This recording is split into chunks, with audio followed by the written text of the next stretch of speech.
Hello and welcome to Game Reviews by James. Today's game is on a system I've never even played before, and I gotta admit, I'm pretty excited to try it out. The game I'll be looking at today is Alex Kidd in Miracle World for the Sega Master System. I've been wanting to play some Alex Kidd games ever since I got Sonic and All-Stars Racing Transformed for Wii U, because for a while I primarily used Alex Kidd as my main racer in the game. Upon doing some research, I found that the majority of the games in the Alex Kidd series could be found on the Wii's Virtual Console for very good prices, which is good because I don't actually own a Sega Master System. For those of you who don't know, the Sega Master System was Sega's console before the Sega Genesis, and although it did have some decent titles on it, it failed miserably to compete with the Nintendo Entertainment System in its time.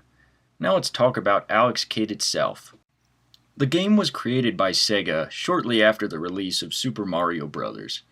This game, as well as Wonder Boy, were meant to be Sega's answer to Nintendo, but due to the Sega Master System's overall unpopularity among video gamers at the time, the games never really garnered the following or success of their competition. It came out in 1986 in Japan, and came out to the States a year later.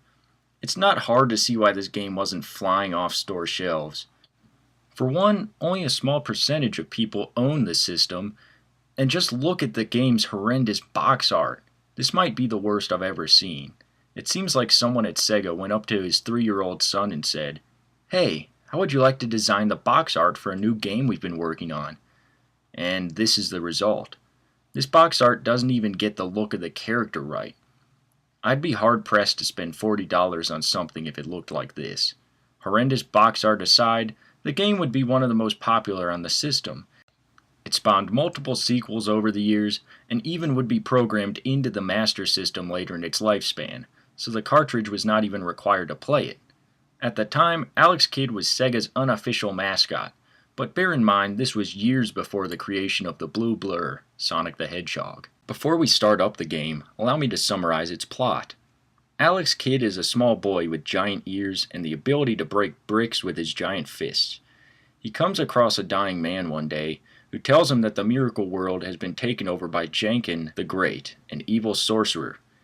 He also learns that he is royalty, but he was separated from his family at birth. Before he dies, he passes along a map and a medallion to Alex, claiming that he is the last hope. His goal is to rescue his mother, his father, the king, and his brother, Prince Egil. Along his journey, he comes across many foes and must defeat them. So essentially, your goal is to save a crown and restore peace to the land. The game starts up to a rather simplistic title screen, with some extremely ear-grabbing background music. For how short this music is, I love it, and it's not hard to see that over the course of creating this review, it got stuck in my head. Once you start up the game, you get a good look at the map of the land you must traverse. Over to the right, Alex Kidd is seen eating a rice ball. Interesting fact for you, did you know in other versions of the game that were pre-programmed into the Sega Master System, Alex actually eats a hamburger? It is not known as to why this change was made, but it does seem to fit better into our American culture. Also in the other version of the game, the controls are flipped, so jumping and punching are the opposite buttons. I just thought that was some interesting trivia for you that you might not know about Alex Kidd. Here are the basics of the game. You control the aforementioned Alex Kidd through a series of platforming stages. Alex Kidd can kill most enemies by punching them, but do not try jumping on them because they'll get the better of you. He can also punch blocks to get money and various power-ups. Certain blocks have Grim Reapers in them though. These enemies can't be destroyed, but if you run away from them and get them off screen, they disappear. There are several other enemies like these pterodactyls and these fish. There's also this frog that sprays a blast of bubbles at you. This enemy is really annoying because it's hard to hit since it's always moving and you have to be exact as to where you punch it. Progression of the game is pretty simple. Reach the end of the stage, eat the rice ball, and move on to the next level. In almost every level, there is a shop you can purchase items from, but I always save my money in order to buy more continues. Yeah, that's right. In this game you have to buy continues. And it's not simple to do either. It's way overcomplicated. Let me explain. Here are the steps in order to purchase more continues. 1. Make sure you have at least 400 coins, since that's how much it costs to continue. B. Die 3 times. And 3. When the game over screen pops up, hold up and rapidly tap the 2 button on the controller. If you've done it right, you'll start at the beginning of the stage you lost your 3rd life in. That's cryptic, man. I mean, why can't it just say on the game over screen, buy a continue for $400? This game is hard enough without bullcrap like this. The look of this game is pretty nice. Although it was only a year after Super Mario Bros., I think it looks much better than it overall. There's a wide variety of color, environments, and enemies. It really makes you feel like you're visiting different locales. The only thing I could say about this game graphically is that the backgrounds, they're just rather bland. They are either a solid color or have a few wispy clouds here and there, but nothing that blows you away. This game holds up very well graphically now though. To me it's sort of like Mega Man. The sprites are simple, but still get the job done well. I've sort of beat around the bush for most of this review, but now it's time to get down to the nitty gritty. One of the things I dislike is how monotonous the game can get at times. There are sections of the game where all you do is break bricks in order to progress. There are no enemies, no hazards, just you and breaking bricks. Why do these sections even exist at all? I mean seriously, does anybody actually like doing this? Another thing that got on my nerves was the controls. It's slippery and loose, and for a game like this with some extremely testing platforming challenges, it's not a good thing. I can't tell you how much breath it took out of me when I was trying to beat these sections. I'm not saying this is a flaw with the game, really, because it does add legitimate challenge. I just didn't particularly enjoy it, and I think most people would agree with me. Speaking of challenge, this game is sort of a head-scratcher for me. The game sort of has the same amount of challenge throughout. It starts off rather hard, and it only gets harder. If you don't have your stuff together from the get-go, it's not going to be easy to play. The first level of the game doesn't even really prepare you for most of the difficulty in the rest of the adventure. I played this game several times, each time progressing a little bit further into the game. But it was frustrating to get so far, run out of continues, and have to replay the adventure again, redoing everything I just did. This is not a good way to extend gameplay. If it takes me 45 minutes to get to a certain point in the game, and then I die, I have to start all over from the top. It's just gonna piss me off. Thankfully when you die, you respawn almost exactly where you died, but even with that little bit of help on your side, this game is still pretty challenging. Another thing in this game is the enemy battles. There are several in this game, some of which in which you actually fight the enemies, and others where you play janken matches.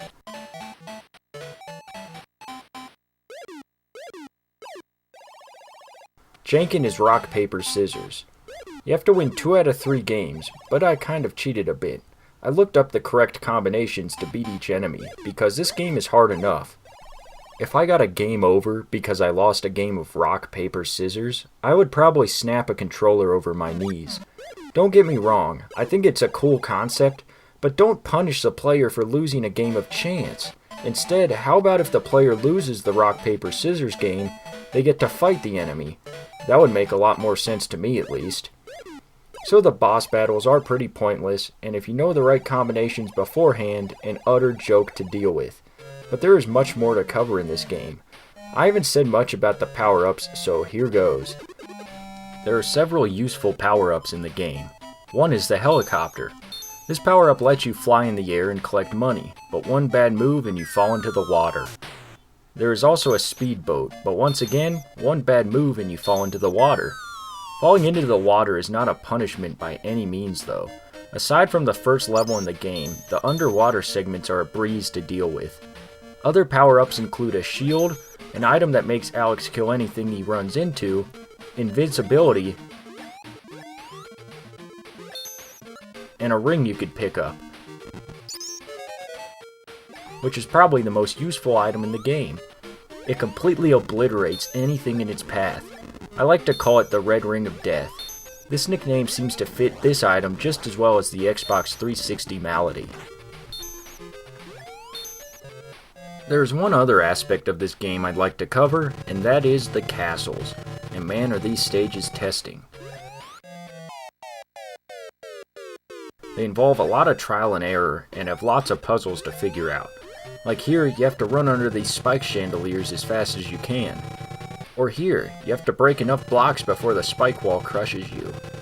There are also traps that look like floors that open up right before you land on them, which usually leads to your demise.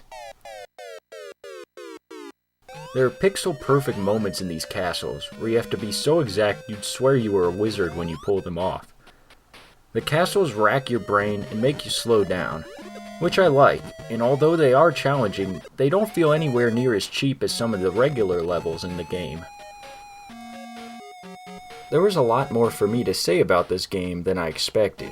While it was difficult and sometimes cruel, I feel like I had a fun time overall. The game doesn't do any hand-holding or give you any help, which is now a defunct practice in the gaming world. While I'm not a huge fan of the game's challenge, I still appreciate the music, the creativity, and the story of it. I can't recommend this game to anyone who doesn't really like retro games, but if you do, it's well worth the $5 it costs on the Wii Virtual Console. While not a masterpiece like Super Mario Bros., Sega had something good going with Alex Kidd, something they could potentially build on. Thanks so much for tuning in and checking out this episode of Game Reviews by James. I hope you enjoyed the video, and I also hope that you'll check back later for some more reviews. Have an awesome day.